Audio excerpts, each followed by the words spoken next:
Chers amis, bonjour. Ce matin, il y a une patiente qui m'a inspiré cette vidéo. Elle vient me dire, je suis fatigué, que c'est vos médicaments. En fait, il y a une ordonnance où il y a presque 5 compléments alimentaires. Elle a lu dans la notice que ce médicament donne la fatigue. Donc, elle est fatiguée. Moi, sachant cela, j'avais prévu et j'avais ajouté beaucoup de compléments alimentaires pour compenser les effets indésirables, puisque je suis à tendance, comme vous le savez, à tendance médecine naturelle. Hein, voilà. Or, elle a pris le médicament, mais elle n'a pas pris ce que j'ai donné. Et elle vient de dire, bah oui, mais ça ne va pas. Donc, les patients ne prennent pas ce que je leur prescris, ils font que selon leur idée. Hein. Ils viennent se plaindre alors qu'ils n'ont pas appliqué le traitement. Que pensez-vous de cela? Et puis, ils ne veulent pas prendre des médicaments et ils ne veulent rien faire non plus à la place. Je leur explique, soit vous prenez les médicaments et vous menez votre vie telle que vous le souhaitez, hein, soit vous modifiez un peu votre mode de vie et ne prenez pas de médicaments. C'est incroyable. Que faire? Je soumets ça à votre réflexion.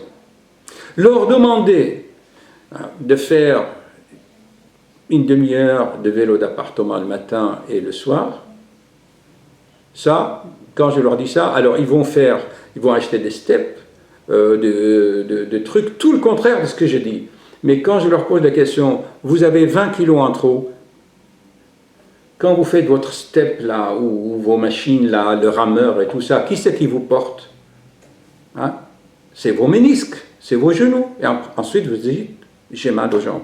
Alors que dans le vélo, et par exemple la natation, c'est l'eau qui vous porte, c'est le vélo qui vous porte, vous pouvez vous entraîner.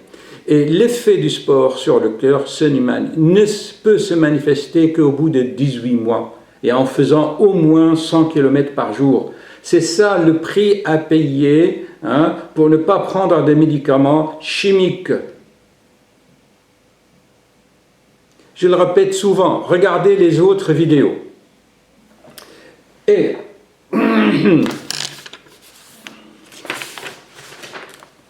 je cherche à les motiver. Prenons cette patiente qui m'a inspiré ce matin. Elle a 85 ans. Elle n'est pas motivée. Oui, docteur, bientôt je vais mourir. Ça c'est à quoi bon? Ça sert à quoi, hein? Mais c'est simple. Qui décide l'heure de départ de ce monde? Et qui décide l'heure de l'arrivée dans ce monde? Chers amis, je soumets ça à votre réflexion. Qui décide l'heure? Je me souviens quand j'étais, il y a quelques dizaines d'années, je travaillais dans des maisons de retraite. Docteur, faites-moi la piqûre, je vais quitter ce monde. Alors que chez cette patiente même, plus elle avance dans l'âge, plus sa sensibilité artistique augmente et se peaufine. Ce matin, elle est venue me voir, docteur, les couleurs dans votre cabinet sont magnifiques. Je dis, madame, écoutez, plus on avance dans la maturité, plus on devient sensible aux couleurs, à la musique, hein, de la nature, et ça nous anoblit. Hein. L'évolution de l'être humain selon les lois de la nature est parfaitement bien tracée, bien fait, par une intelligence.